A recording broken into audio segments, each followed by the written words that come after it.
Class 6 Social Studies. Happy day, students. Today we are going to start with new chapter from History. Chapter 3. Name of the chapter is In the Earliest Cities.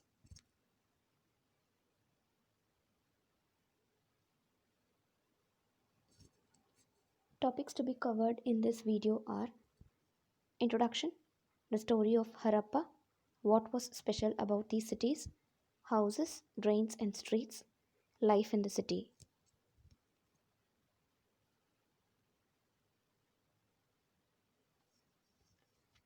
The story of Harappa. Very often, old buildings have a story to tell. Nearly 150 years ago, when railway lines were being laid down for the first time in Punjab, engineers stumbled upon the site of Harappa in present day Pakistan. To them, it seemed like a mound that was a rich source of ready made, high quality bricks. So they carried off thousands of bricks from the walls of the old buildings of the city to build railway lines. Many buildings were completely destroyed. Then, about 80 years ago, archaeologists found the site and realized that this was one of the oldest cities in the subcontinent.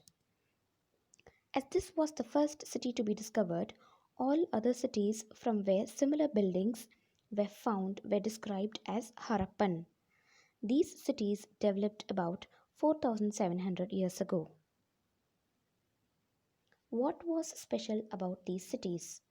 Many of these cities were divided into two or more parts. Usually, the part to the west was smaller but higher. Archaeologists describe this as citadel. Generally, the part to the east was larger but lower. This is called the lower town. Very often, walls of baked brick were built around each part. The bricks were so well baked that they have lasted for thousands of years. The bricks were laid in an interlocking pattern and that made the walls strong. In some cities, special buildings were constructed on the citadel.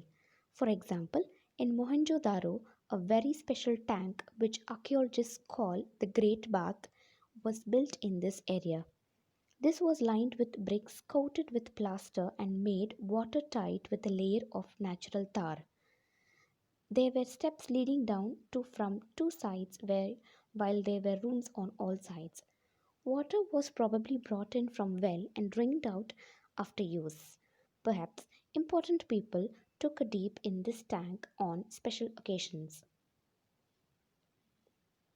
Other cities such as Karibangan and Lothal had fire altars where sacrifices may have been performed, and some cities like Mohenjo-daro, Harappa, and Lothal had elaborate storehouses.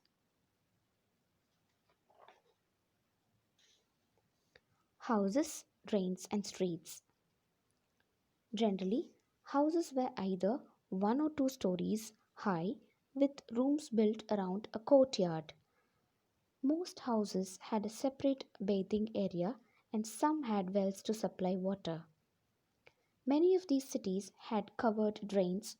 Notice how carefully these were laid out in straight lines, although you cannot see it. Each drain had a gentle slope so that water could flow through it. Very often, drains in houses were connected to those on the streets, and smaller drains led into bigger ones. As the drains were covered, inspection holes were provided at intervals to clean them. Life in the city. A Harappan city was a very busy place. There were people who planned the construction of special buildings in the city. These were probably the rulers. It is likely that the rulers sent people to distant lands to get metal, precious stones, and other things that they wanted. They may have kept the most valuable objects, such as ornaments of gold and silver or beautiful beads, for themselves.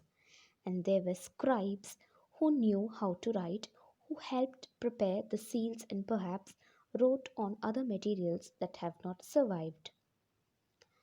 Besides, There were men and women called craftspersons making all kinds of things, either in their own homes or in special workshops. People were traveling to distant lands or returning with raw materials and perhaps stories. Many terracotta toys have been found, and children must have played with these. This is the end of part 1 video. We shall continue in part 2 video. Thank you. Have a nice day.